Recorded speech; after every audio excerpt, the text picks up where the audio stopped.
Welcome back. I'm Nicholeen Peck. This is part 4 of 6 of the series Homeschooling Made Easy, Deep, and Fun. And in this video, we're going to be talking about vital skills that you need for a smoother homeschool day. So let's get going.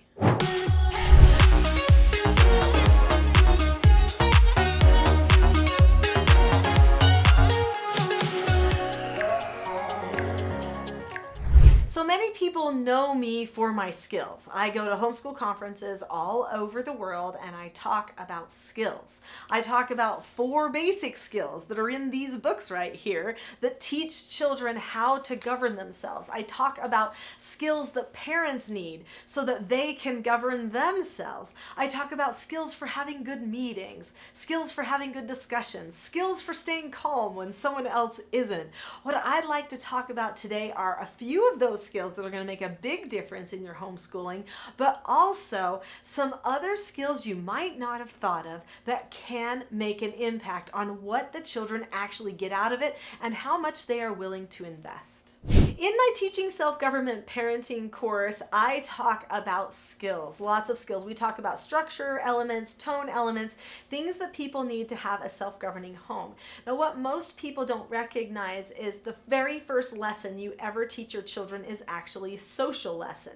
It's how are we going to solve our problems? How are we going to communicate, get along with each other? What is our relationship going to be like? And it's that relationship, like I mentioned in the first segment, that actually makes the biggest difference in whether the child gathers up the information and is able to store it. If they are traumatized, stressed, if they feel manipulated, or have higher levels of anxiety, it is going to be harder for them to store information and to learn because, quite frankly, they're in the wrong part of their brain. They're in a midbrain, a limbic part of the brain, when they really need to be in that prefrontal cortex and developing that and forming connections there. What type of skills should we start with? We definitely should start with the 4 basic skills. So I have a lot of videos on these 4 basic skills, so I'm not going to take a ton of time here to discuss them, but I will just briefly tell you what these are. These 4 books each teach one of the 4 basic skills, which are following instructions, accepting no answers and criticism,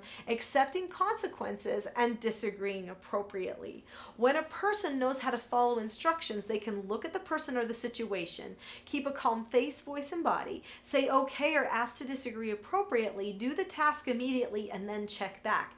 This means that when you say, hey, it's time to get up, they can look at you and say, okay, and wake up and say, I got up, is there anything else? And then you can say, actually, yes, there is something else. By the way, great job at following that instruction all the way through, checking back. Here's your next instruction. I need you to get your chore done, right? So then I need you to do your math. Then I need you to, you see what I'm saying? The child, if they can follow instructions, can now start getting through the day and can then find that great feeling that comes with, I got everything done today. I want to have more days like this, or I learned a lot today. I want to feel like that every day. If they never get through any of it, then it feels like they're getting nowhere and they hate it.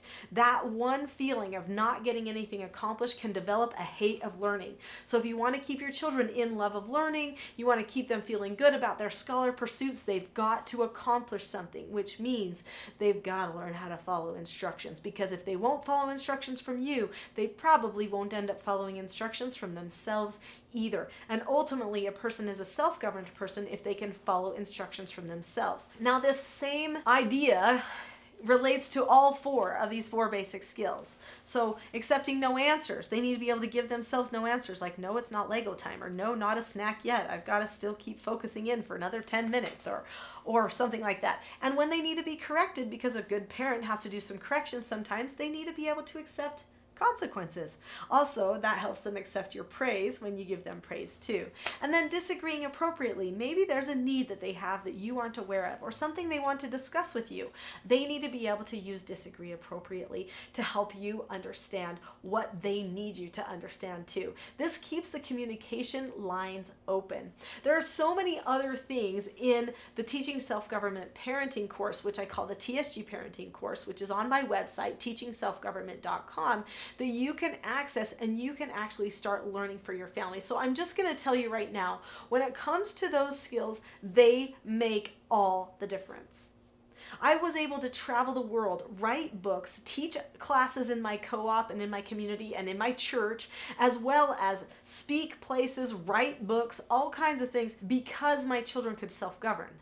I was still highly engaged with them on a daily basis. However, I did not have to micromanage everything. They got things done because they learned how. But it took time to get them to that place. So my recommendation to people is, you know what? Start out by saying, what type of a homeschool do we want to have? What do we want it to feel like here in our family? What do we want the learning to feel like? And probably there's going to be words like fun, comfortable, exciting, unifying, right? Things like that. So you talk about it and then you say, okay, how are we going to keep ourselves going in that direction? So you create a homeschool vision or a family vision, and then you chart your course by learning skills that you need. Take 2 weeks at least to work on these skills. Practice them every day. Teach everyone what self-government means, because it all should be something that they understand. No surprises in the parenting, and then your family culture will actually run the school for you. That doesn't mean they'll be perfect after 2 weeks. It's going to take some time. My children were raised from babies with the skills, and I still had my times where I had to correct things regularly. Okay, so don't expect that you don't have to do corrections, but everybody will know why the corrections are happening and won't take them as personally if you've got the principles and the skills there to back it up. So definitely get the learning you need. You can get that at teachingselfgovernment.com. You can sign up for the TSG parenting course, and you can really get some good coaching, some one-on-one training there as you're putting that into practice. And I have a support group there where you can ask me any question, homeschool or parenting, and that's a great resource that comes with that training as well. So there is a whole video that I have about schedule and scheduling your homeschool day. I'm going to try not to repeat too much there because that video can stand all on its own, and you can go and access that and see that video about the schedule. But I do just want to share a couple of things that I probably also mentioned in that video, which is you've got to know what your top priority is for the day. So in our family, we had something called canon. This is the top priority for our day. This is the time where our family would pray together, read scripture together, say the Pledge of Allegiance, work on memorization. I would read to the children and discuss that type of thing. We sang a song every day. That was our family canon. This was our unification time. So if we did nothing else that day, we would do canon. Sometimes even on field trip Fridays, because we always had a field trip on Friday, we would be driving off and we would be doing canon in the car. We did not get out of our car for a field trip until canon was done. So someone would be reading scriptures, we'd be saying a prayer while driving, or pull over, say a prayer, start driving again. Someone read scriptures, we discuss, if we had to be somewhere early and we couldn't do it before we left, that's what we did. So you've got to know your top priority. I determined if my family could do canon every day, even if that's all we did was canon, that our family would actually feel happy, successful, and we would progress in our studies. And you know what? It happened. All of my children started college early, so academically they were just fine. Even though some of them didn't read until they were like 9 almost because of their dyslexia, they still just launched off and had no problem, which was fantastic. Knowing what you hold most dear and making sure you don't miss it, even if you have to do it right before bed.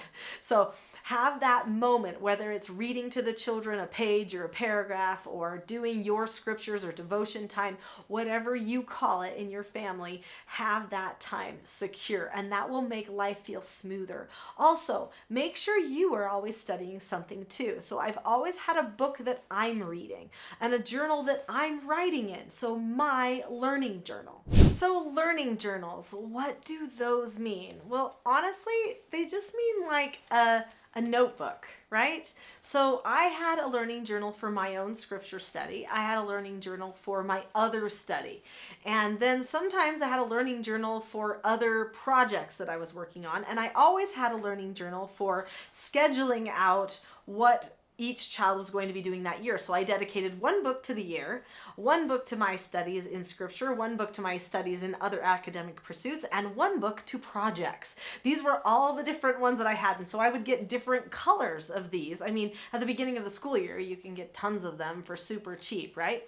And my children all had learning journals too. You can see that this person right here, it says Science 101 with something. I don't know what it says off to the side. It's somebody else's handwriting. January 2017. I think this is London's Learning Journal for Science that she wrote on that particular year. Then she would take this with her every time she does her science. She would sit down with it and she would write her notes in it. And she would also write the things that she wants to learn more about, things that she wants to experiment with, famous people in science history that maybe she's learned about. She's going to jot down anything that comes to mind that she feels like she would like to learn for herself. So if the children are keeping learning journals, not only do you have something to show grandma and grandpa, but you now have a record of the learning, which makes it so much easier to write transcripts when it gets to that point.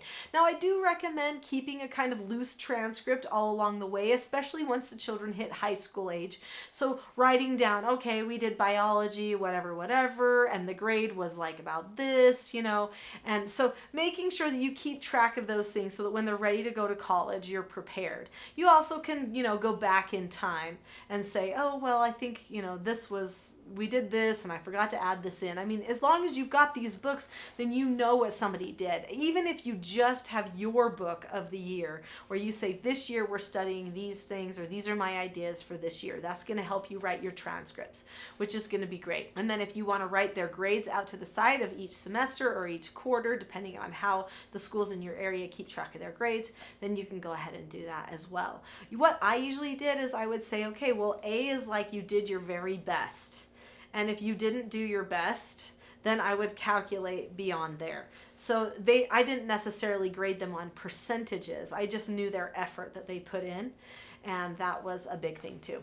So keep a book list for them, have a book list, and maybe have them keep their own book list actually, especially when they're scholar age. Books they want to read on one list and books they have read on another list. This is also going to help you when it comes time to write transcripts or to report to anybody, like if they want to go play on a school sports team and they have to have some sort of a portfolio or something like that, then you'll be able to say, well, they've read this and this and studied this and this and this. And you know what? The principal at the school is going to go, wow. Because oftentimes it's way more than anyone would do there because their time is all sucked up by being at school all day. So anyway, use journals. That's super helpful. It's been great talking about some things you can do to make the day a little bit smoother. Don't forget to check out teachingselfgovernment.com so that you can get help with all those parenting needs. But also don't forget to join me for tomorrow's session, which is going to be all about leading great discussions.